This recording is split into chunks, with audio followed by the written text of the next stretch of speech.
Welcome back to the program, Evolving to Protect Human Rights. That's the headline on a story carried in the Express on March 2nd, as we're leading up to what was called Zero Discrimination Day. Let me just read a couple of the lines in the first paragraph for you. It's in quotes. The Equal Opportunity Act is progressive and continues to be a work in progress. And the chairman of the EUC, Ian Roach, made that statement ahead of Zero Discrimination Day 2022. The theme for that was remove laws that harm, create laws that empower. There's much more to talk about in this article, as well as the reason why we feel interested to talk about it. I think we're trying to reconnect with him. I was seeing him in the space there. He's vanished for the time being. We try and get back to him about it, and we can tell you some of the things we wanted to talk about with him. He wants to discuss the situation regarding people with disabilities in the country.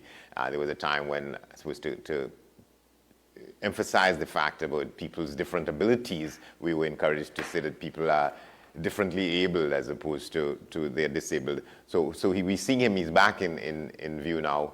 Let's see if we can pick it up from there. You ready to go? All right. Again, unmute your mic so we could. Sorry, are you hearing me now? Yes. Sorry. Yes. Very good. Very good. My apologies. All right. Well, thanks for agreeing to have this discussion. So we'd sort of had an idea of what we wanted to, what my sort of sense of interest is, but I'm told that you have a special interest, and part of what you want to prosecute while you are in this position as chair of the EUC, the question of treatment of the disabled. So you want to start with that and how to make people with disabilities more equal? Well, thank you very much for having me this morning. Good morning to Trinidad and Tobago, and good morning to your viewers. The first thing, if you will indulge me, I just would like to extend my condolences to the passing of Professor Ryan and to the members, the divers that lost their life, unfortunately, a couple of weeks ago. And also, I mean, there's a number of really significant Trinidadians and Tobagonians who have lost their life in recent months and weeks and days. And I do want to extend my condolences to their family and their loved ones. By all means. So having said that, where the disability is a sort of a key for me, and what obtains in Trinidad and Tobago is that we have signed on to what you call the United Nations. Are you hearing me? Yes, very well. The United Nations Convention on Disabilities, with disabilities and so forth. And notwithstanding that we have signed on, ratified it, to date, we have not yet implemented it in our act as law. And therefore, the whole complement of rights that will enable persons with disability to be treated equally and have some form of equity in their existence as citizens in this society are yet to be had. And it's very unfortunate, notwithstanding the fact that the Equal Opportunity Commission was a very progressive move, it's a very progressive act, and has put us in a very good position. Yet a lot still is left to be done, because a number of things that the act deals with that are progressive, it is limited. It is limited in its scope. And therefore, since the act was passed in 2000, and the Commission came into force in 2008, certain amendments we have been advocating for that the relief will certainly reinforce and give the Equal Opportunity Commission much more teeth in dealing with this stage of discrimination that exists not only in Trinidad and Tobago, but the world over. And current events happening in Ukraine and Russia seem to suggest that we just came out of we are seeming to be coming out of a pandemic again, and we saw the ugliness of discrimination in terms of how drugs were being distributed. And so it is something that is with society. It is something that require a really to be more informed and to be focused collectively in dealing with this situation if we want to really bring about a change. So I believe that the government is on the government to now take up the mantle and do what is necessary to implement this act, make this act a reality in short measure. That is my beef. And how would you suggest that we go about doing that? Sort of give Well, it is very simple, Andy. You know, in international law, there are two ways of which a convention comes into your law. There are some they call it dual system, and then there are those that there's another system where once a convention is passed, it automatically becomes law in the country.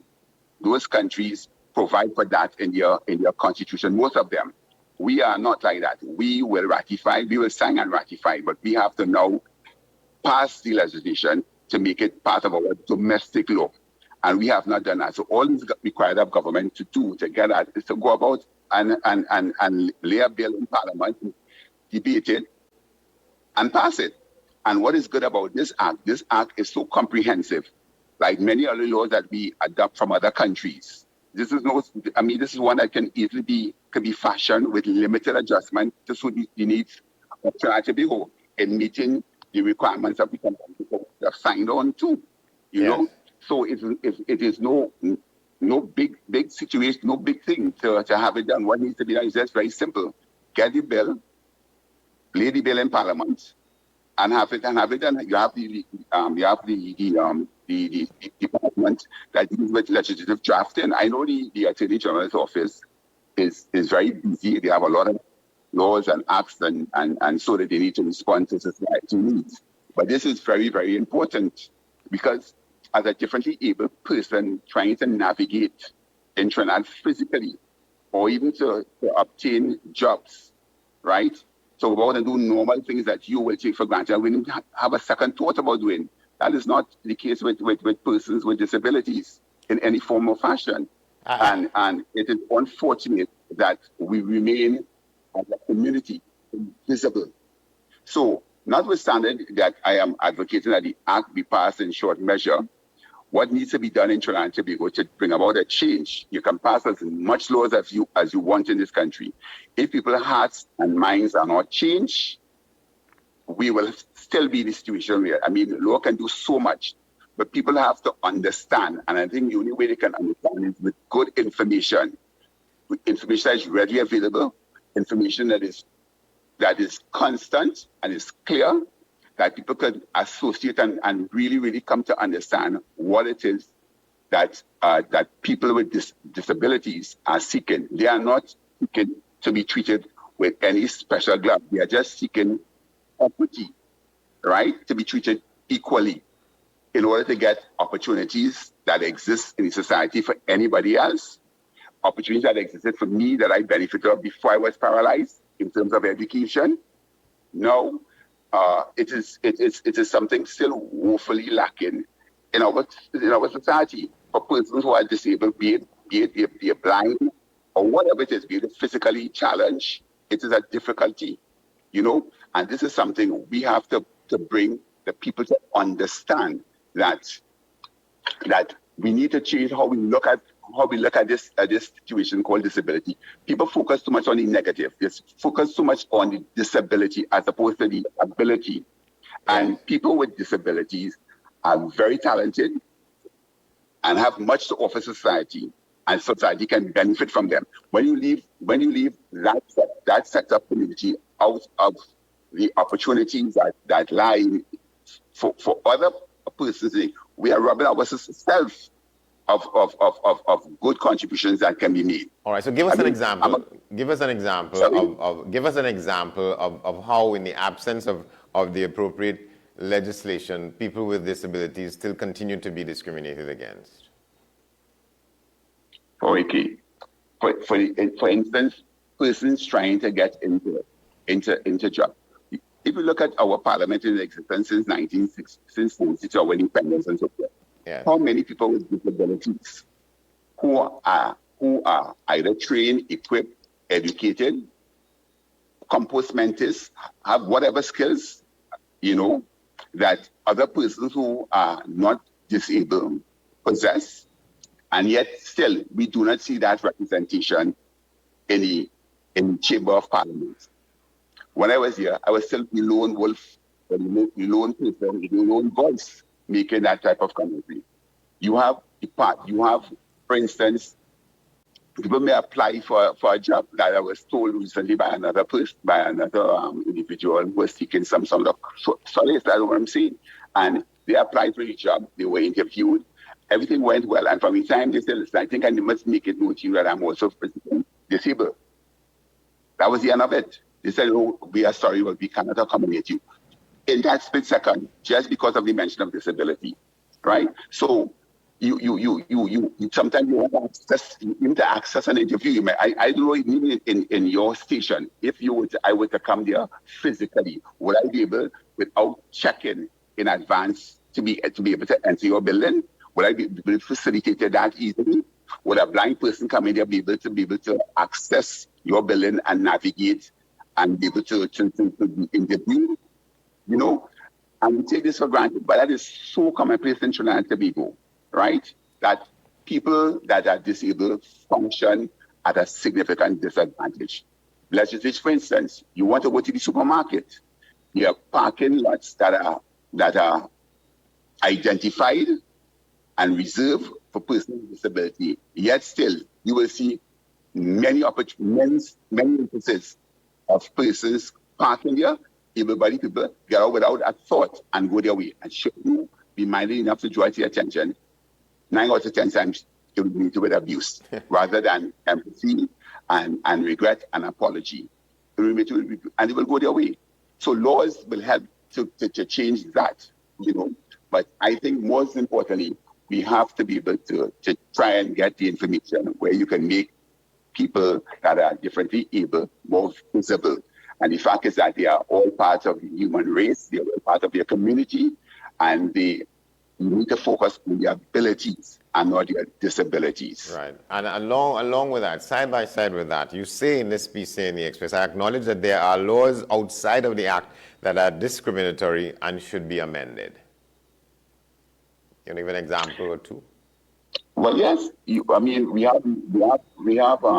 the act with persons who are, for instance, the Equal Opportunities Act at this point in time, it caters for discrimination on the basis of sex, but sex is limited in terms of what it can protect, and we are now advocating for a while now that the definition of sex be amended to include sexual orientation, right?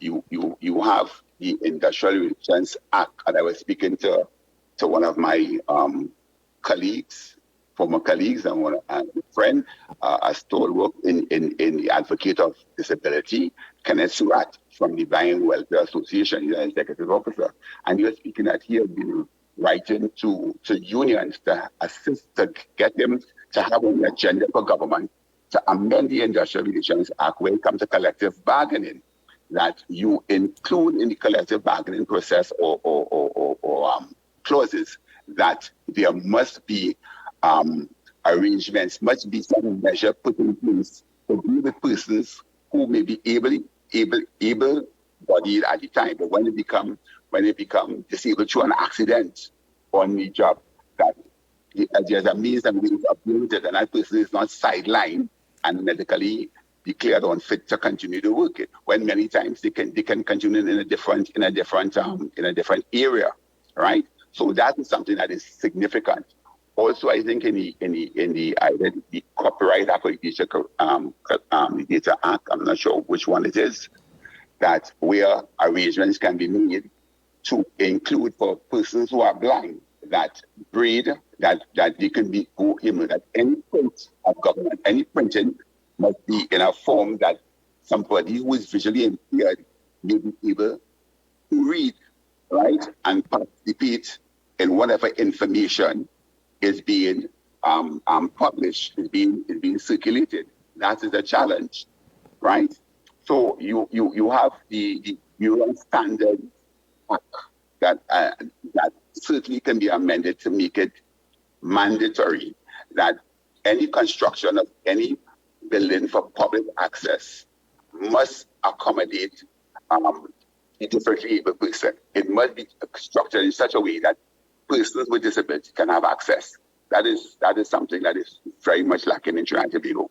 I see on a regular basis when I drive about, I look and I observe construction, and I see many instances still where people are not even making that access easily. On my own, I try not to, as long as it's possible that it's not a necessity, to support those type of organizations in my purchase and spending my money at all.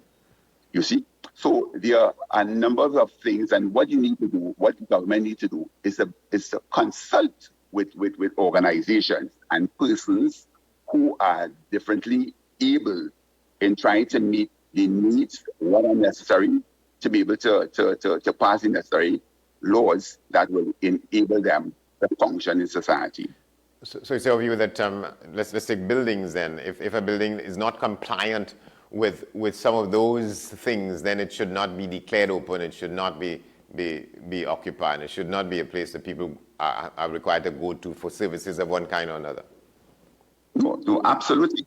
Because I have said on another interview opportunity, I said when I'm abroad, I sometimes go abroad from time to time to Florida, for medical or whatever purposes, and there's no instance once I be back when I'm enter that country that I have any problems whatsoever to go anywhere to do anything without first doing a reconnaissance. I can go anywhere at any time, because why? There are laws that are enforced, and people have become more sensitive. You will see a parking spot with the necessary logo or something for differently able parking solely, and that car park can be filled with other cars, and those are the only spots available. You will never see a car that is not with a sticker with a differently able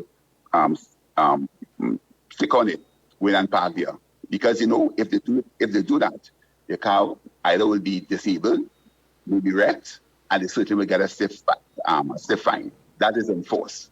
So people are very conscious of that. Very, very conscious. You go into an establishment, doors, you press a door, you approach the door opens to you. Right? All these little things make a big difference in how you move about. Right? So therefore, yes, we need to have that type of thing also mirrored here. Many children, many leaders of our country who are brought to America and these developed countries, especially for Florida. Right? Yeah. You want to tell me they have not observed how easy it is for access to be a part of society? I mean, you try, in instances, you will see pavements are still being paved and made, and yet it's not appropriately structured or engineered in a way where you can go across, you can get up from on or off without, a leap of faith, because it's so steep, or it is so badly positioned that you cannot. I remember drawing attention of when the NIS building was being done around the Savannah. I drew that to a member of Parliament's notice that where the access to the building was inappropriate. It was very close to a lamppost, and I don't think that has been redressed. So these are the things that go a long way in making it very difficult to exist and to contribute to society. Right? I think in all legislations, especially when they're dealing with employment, we should have a quota that persons with disability must have an opportunity of having. At this point in time, you call it affirmative action, be able to get to the employment. There should be certain things that is done in America. I think Barack Obama did that in his stewardship as president. That 50% or some percentage, 25%, whatever it is, of jobs, federal jobs, must be made available or reserved for persons with disability. That is the only way, through legislative engineering, that you will bring about a change, necessary change, if people are not sensitive enough to do so on their own accord. So is it correct to assume then that this will form the major part of your advocacy as chairman of the EOC, struggling to get equality for people with disabilities? Yes, it would be. It would be. As a matter of fact, the only reason why I accepted this appointment from the president. I mean, I have loved and enjoyed doing service for my country, and I've done it in many instances, both local and abroad. And the only reason that, again, just like in the Senate, is because I am differently able, and I believe I have something that I can offer apart from my physical challenges to society, and operate as a beacon of hope for those who may be disabled and those who are able, and think of persons with disability as not being capable in any other aspect apart from their physical presence. So my only hope is at the time that I'm there, however short it is, that I will be able to bring about some change in the hearts and minds of persons with disability, the consciousness, the awareness that you need to make an accommodation, not as a charitable, not as a charity, but as a necessity, as a right, to bring people into the fold of our community, to be the country and the society that I think that we have the potential to be.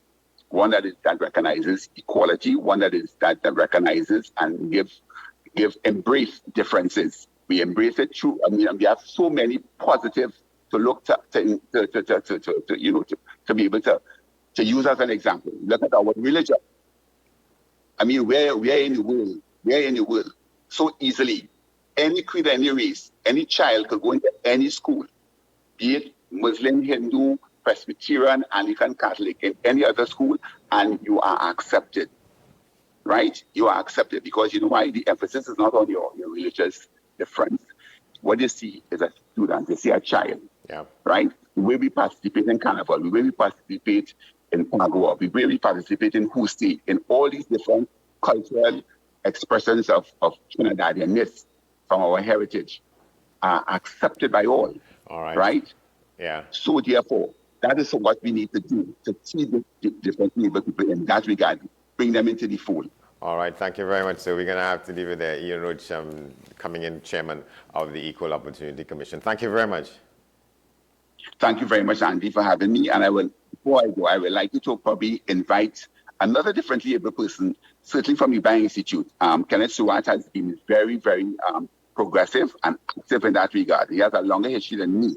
I have been paralyzed 11 years. He has been blind for 30-something years. All right, and it would be good to get another insight and see somebody who has been visually impaired for so long, how he functions as an effective member of society. I thank you. We will do that. Thank you very much. Thank you. Very well.